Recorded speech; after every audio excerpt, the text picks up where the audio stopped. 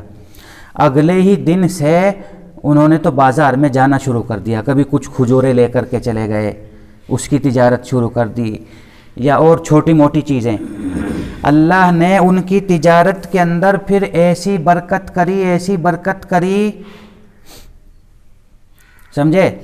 وہ خود بتاتے ہیں حضرت عبد الرحمن ابن عوف کہ میں نے چونکہ بہت بڑی خودداری سے کام لیا، اگر میں اس وقت ٹوٹ جاتا جب وہ مجھے نکاح کا لالچ دے رہے تھے، اگر میں تھوڑا سا لالچ کر لیتا اور سوچتا کہ بھائی واہ بغیر بنا کمائے آدھا مال مل رہا ہے مفت میں، اگر میں ٹوٹ جاتا نا تو پھر اللہ کی مدد میرے شامل حال نہ ہوتی، لیکن میں اس وقت جمع رہا اور صاف منع کر دیا کہ نہیں میں تجھے تکلیف نہیں دے سکتا، تو مجھے بس بازار بتا دے کہاں ہے۔ تو یوں کہتے ہیں عبد الرحمن ابن عوف کہ اللہ نے پھر تو میری ایسی تقدیر کھولی اور ایسا میرے بزنس میں اللہ نے برکت عطا کی، یوں کہتے ہیں کہ اگر میں پتھر بھی اٹھاتا نا، تو پتھر کے نیچے سے بھی مجھے سونا چاندی ملا کرتا تھا۔ مطلب یہ کہ اپنا پیسہ میں جہاں لگاتا تھا اللہ مجھے 10 گنا جو ہے کر کے اس کو واپس کرتا تھا۔ جہاں بھی پیسہ لگا دیا، جس بھی بزنس میں پیسہ لگا دیا، نقصان کا تو کوئی مطلب ہی نہیں، نفع ہی نفع۔ اور اتنے بڑے مالدار ہو گئے، ایک وقت تو یہ تھا کہ ان کے پاس 1 درہم بھی نہیں تھا جب مدینے میں آئے، اور دوسرے کے گھر میں ٹھہرنا پڑ رہا ہے، جس کے گھر میں ٹھہر رہے ہیں وہ بھی رحم کھا رہا ہے، تیرے پاس کچھ نہیں ہے، میرا مال تو لے لے۔ اور آج یہ عالم ہے کہ تمام صحابہ میں سب سے زیادہ مالدار اگر کوئی تھا تو عبد الرحمن ابن عوف تھے۔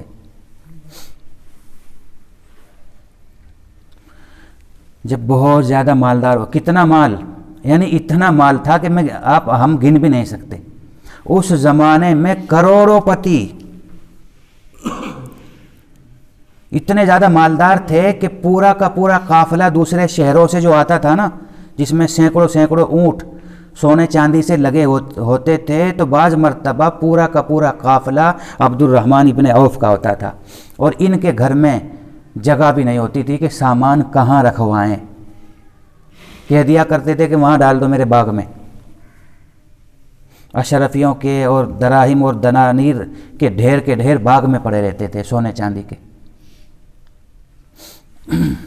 ایک مرتبہ اللہ کے نبی نے فرمایا کہ عبد الرحمن تم جنت میں تو داخل ہو جاؤ گے، لیکن گھسٹ کر کے داخل ہوگے، تم جنت میں تو تم جاؤ گے۔ اور عشرہ مبشرہ میں سے ہیں، عشرہ مبشرہ کہا جاتا ہے ان 10 صحابہ کو کہ جن کو اللہ کے نبی نے ایک ہی مجلس میں جنت کی بشارت دی، ان کو عشرہ مبشرہ کہا جاتا ہے۔ تو یہ ان 10 صحابہ میں سے ہیں جن کو اللہ نے دنیا ہی کے اندر جنت کی خوشخبری دی۔ تو ایک دن حضور ان کو کہنے لگے کہ تم جنت میں تو جاؤ گے، لیکن گھسٹ کر کے جاؤ گے، جیسے بچہ چلتا ہے نا گھسٹ کر، ایسے۔ لہٰذا اگر تم اپنے پیروں پر دوڑ کر کے جنت میں جانا چاہتے ہو تو اللہ کو قرض دیا کرو۔ اللہ کو قرض دینے کا مطلب اللہ کی راہ میں خرچ کیا کرو۔ بس وہ دن تھا، یوں کہتے ہیں کہ اس دن سے تو پھر یہ اللہ کے راستے میں اتنا مال لٹانے لگے بارش کی طرح، یعنی بہانہ ڈھونڈتے تھے دینے کا، بہانہ ڈھونڈتے تھے۔ جب مرنے لگے تو مرتے وقت وصیت کر گئے فلاں باغ فلاں جگہ خرچ کیا جائے، فلاں زمین ہے وہ فلاں کو دی جائے۔ اور جتنے صحابہ بدر میں شریک ہوئے ابھی جو زندہ ہیں ان کو میری طرف سے اتنی ہزار اشرفیاں دی جائیں، اور اللہ کے نبی کی جتنی بیویاں ابھی زندہ ہیں ان کو میری طرف سے اتنی ہزار اشرفیاں دی جائیں۔ اس طرح لٹا کر کے ان کی موت ہوئی۔ تو مطلب کہنے کا یہ ہے کہ مسلمانوں کو چاہیے کہ وہ غلط دھندوں میں نہ پڑیں، تجارت میں اپنا پیسہ خرچ کریں، بزنس میں خرچ کریں۔ اگر آج نفع نہیں ہوا تو اللہ پاک کل نفع دے گا، پرسوں نفع دے گا۔ اے ایمان والو، تم اپنے مالوں کو آپس میں ناحق طریقے سے مت کھاؤ، الا ان تکون تجارہ، الا یہ کہ تجارت ہو عن تراض، آپس کی رضامندی سے، تو پھر تم دوسرے کا مال اپنے پاس لا سکتے ہو اور اس میں تصرف کے مالک ہو سکتے ہو۔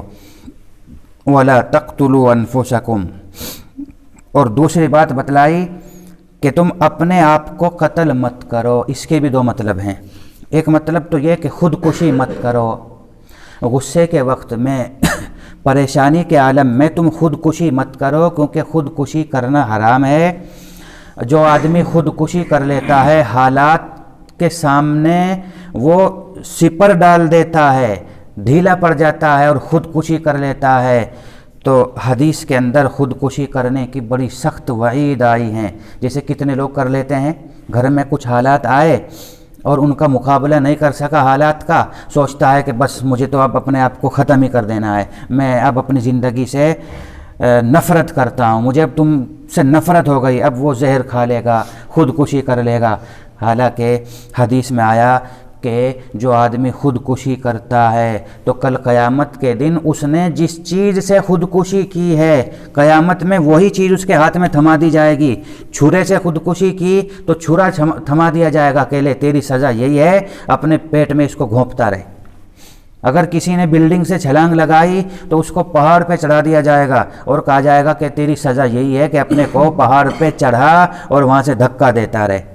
جس نے زہر پی کر کے خودکشی کی تو اس کے ہاتھ میں زہر کا پیالہ لا دیا جائے گا کہ زہر پیتا رہے مرتا رہے، پیتا رہے مرتا رہے۔ اتنی سخت سزا ہے خودکشی کرنے کی، اسی لیے فرمایا ولا تقتلوا انفسکم۔ ایک مطلب تو یہ، دوسرا مطلب یہ کہ تم آپس میں ایک دوسرے کو قتل مت کرو۔ ان اللہ کان بکم رحیما، اور یہ باتیں اللہ تم کو اس لیے بتا رہا ہے کہ اللہ تمہارے اوپر بہت زیادہ رحم کرنے والا ہے۔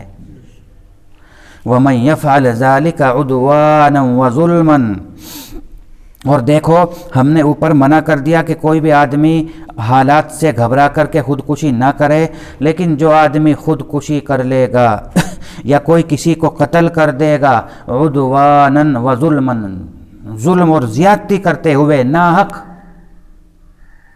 جو مسلمان دوسرے کو جان بوجھ کر کے غصے میں ظلم اور زیادتی کرتے ہوئے قتل کرے گا فسوف نصلیہ نارا، تو ہم قاتل کو بخشیں گے نہیں، اس کو جہنم میں داخل کریں گے۔ کیونکہ کسی مسلمان کو ناحق قتل کرنے سے قرآن کریم میں قاتل کے لیے بڑی سخت دھمکی دی گئی، اس کو کہا کہ وہ جہنم میں رہے گا، نمبر 2 ہمیشہ ہمیشہ رہے گا، اتنی سخت دھمکی ہے اگر کوئی کسی مسلمان کو ناحق قتل کرے۔ فسوف نصلیہ نارا، تو ہم ایسے قاتل کو جو ناحق قتل کرتا ہے اس کو ہم جہنم میں داخل کریں گے۔